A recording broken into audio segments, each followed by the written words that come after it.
CNN reported today about the extensive deliberations underway over the President of the United States' reelection campaign. Joe Biden will be 82 years old, and should he be reelected at the end of his term, he will be nearing 87 years old. He is already the oldest president in American history. The story makes clear that President Biden doesn't like to talk about age, but it's important to talk about age. Joe Biden's accomplishments are substantial. He took office in the middle of a crisis.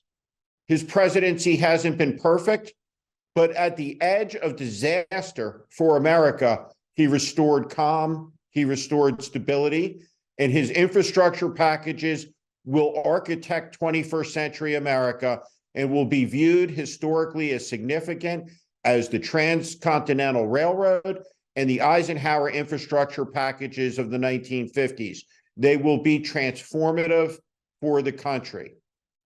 Yet, there is an uncomfortable question that hangs in the air.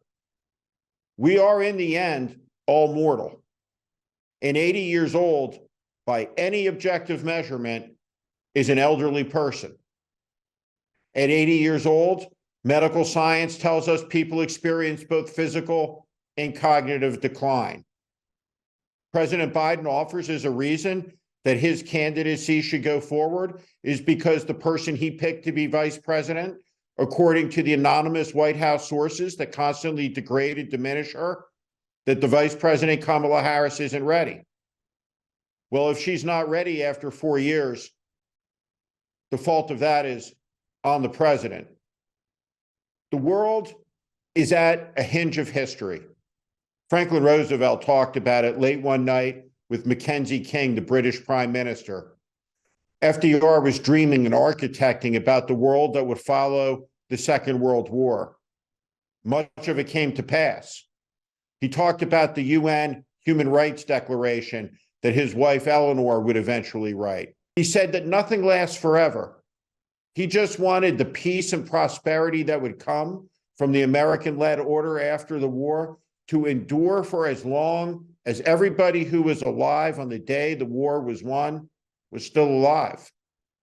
The youngest of those people are 76 years old now.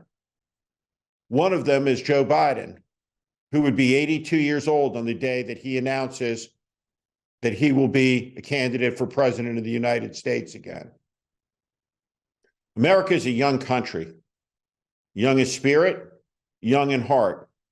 In 2026, it will celebrate its 250th anniversary of its independence.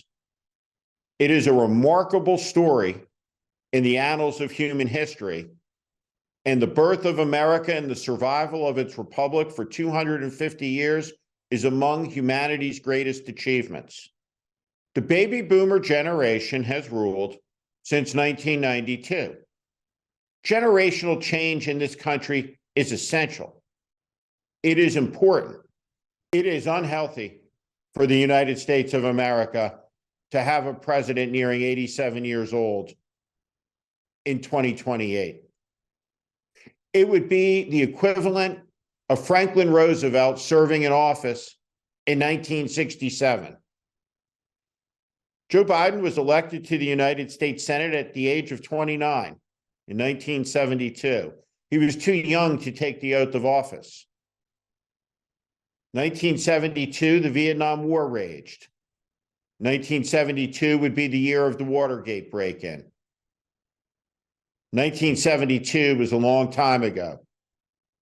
And it's time for America to turn the page, not on the Biden presidency, which has been a successful presidency.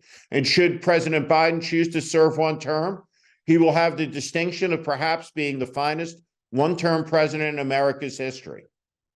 The American people need a new generation of leaders in the third decade of the 21st century to take the country forward.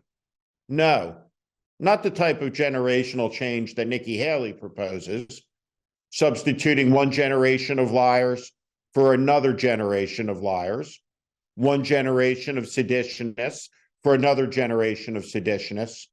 We need generational change the type that John Kennedy brought to the country, that reinvigorates the country, that sets its sights high and out and beyond to a new horizon. That's what America needs. There are some that are fearful of political competition, but America is democracy. And in democracy, competition is essential. Let the people decide.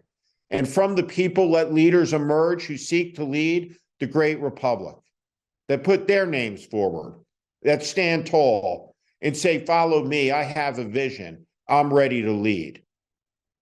Joe Biden has served well, but as he gets ready to conduct his annual physical, he's 80 years old. The world's graveyards are filled with indispensable men and women. There comes an hour for everybody to hang it up. And it's my sincerest hope that the president will give great consideration to retirement, not because he isn't a good president, but because an 87-year-old one isn't healthy for America.